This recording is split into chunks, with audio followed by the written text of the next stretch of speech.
외환시장이 불안합니다.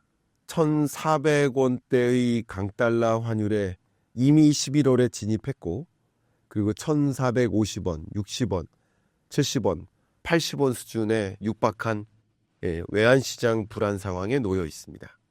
한국은행의 1월 16일 금통위 결정도 역시 금리를 인하할 수 없는 심각한 내수 부진 상황에 놓여 있음에도 불구하고 금리 인하를 도저히 할 수 없는 그 첫 번째 배경이 바로 강달러인 거죠.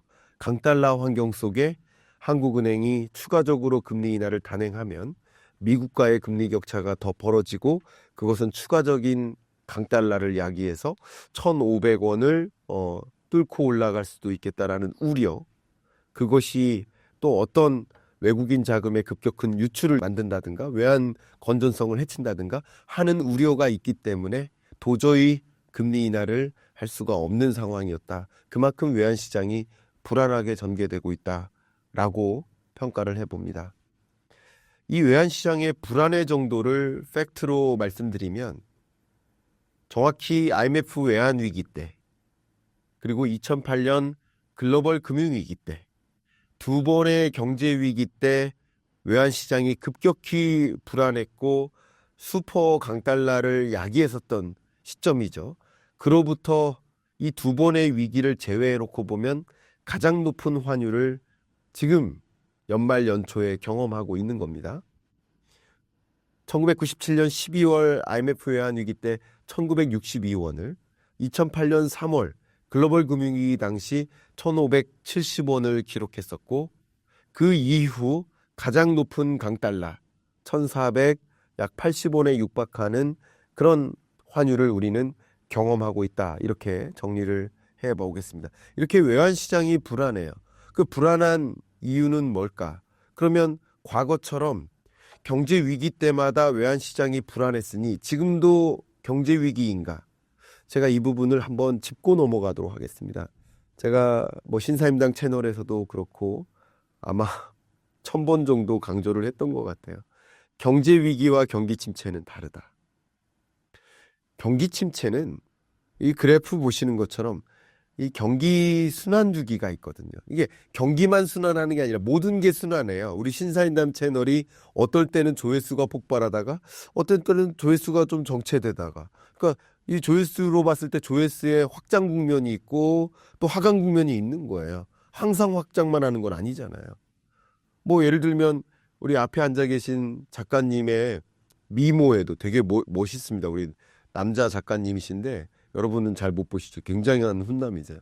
근데 아침부터 밤늦게까지 외모의 수준이 지금 멋있지만 똑같진 않잖아요. 그죠? 어떨 때는 오늘 샤워를 했더니 내가 좀 이뻐 보이는, 이럴 수도 있는 거예요. 그러니까 나의 외모 수준도 급등락이 있는 거예요. 그죠? 기업의 매출액도 있는 거고 모든 게 등락이 있는 겁니다. 그죠? 그러니까 경기도 순환할 때 확장 국면이 있다가 영원히 확장하는 건 아니니까 하강 국면도 있는 겁니다. 근데 이렇게 하강 국면에 있을 때 리세션이라고 합니다. 경기 침체를 바로 하강 국면이라고 합니다.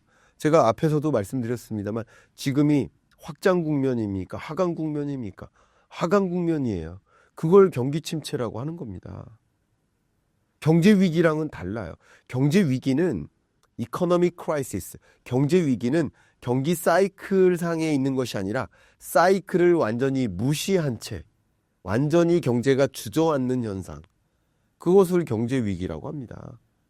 이코노믹 크라이시스, 이것은 말씀드렸던 것처럼 팬데믹 경제 위기, 거슬러 올라가서 2008년 글로벌 금융위기, 또 1997, 8년 IMF 외환위기, 시스템적 그 위기입니다.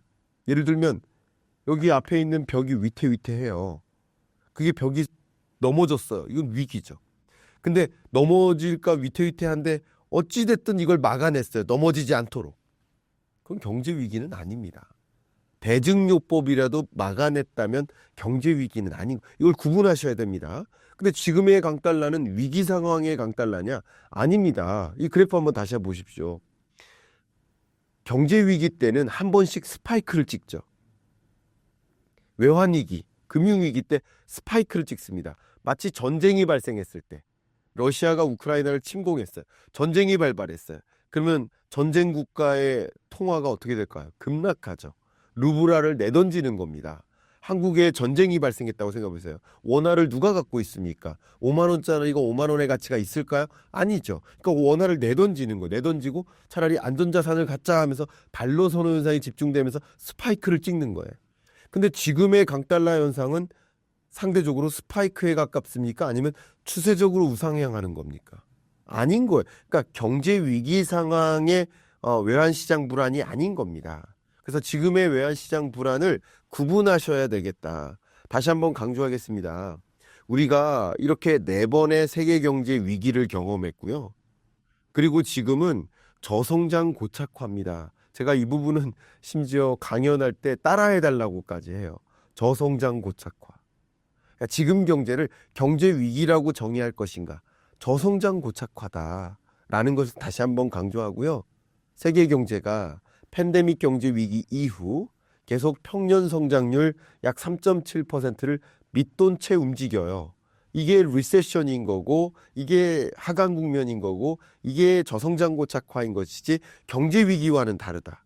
물론 경제 위기 때보다 더 어렵습니다. 저 이해가 갑니다. 그 부분을 이해 못하는 건 아닙니다. 그렇다고 경제 위기라고 전제했을 때의 나의 의사결정과 저성장 고착화라고 가정했을 때의 나의 의사결정은 첨예하게 달라집니다.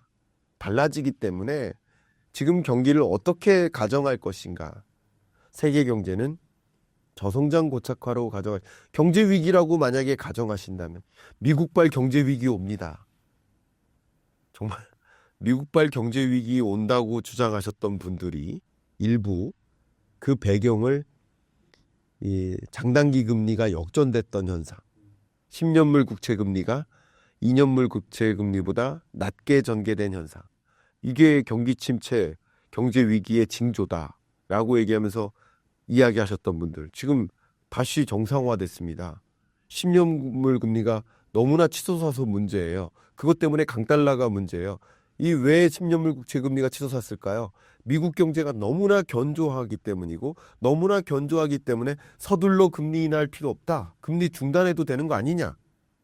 그런 판단하에 10년물 국채 금리가 치솟은 거예요. 그리고 그게 강달러를 만든 겁니다. 왜 역전됐을 때 미국 경제 위기 온다고 하고 또 다시 정상화됐는데 또 경제 위기 온다고 하는 거. 경제 위기의 정의를 구분하십사. 다시 한번 강조하겠습니다.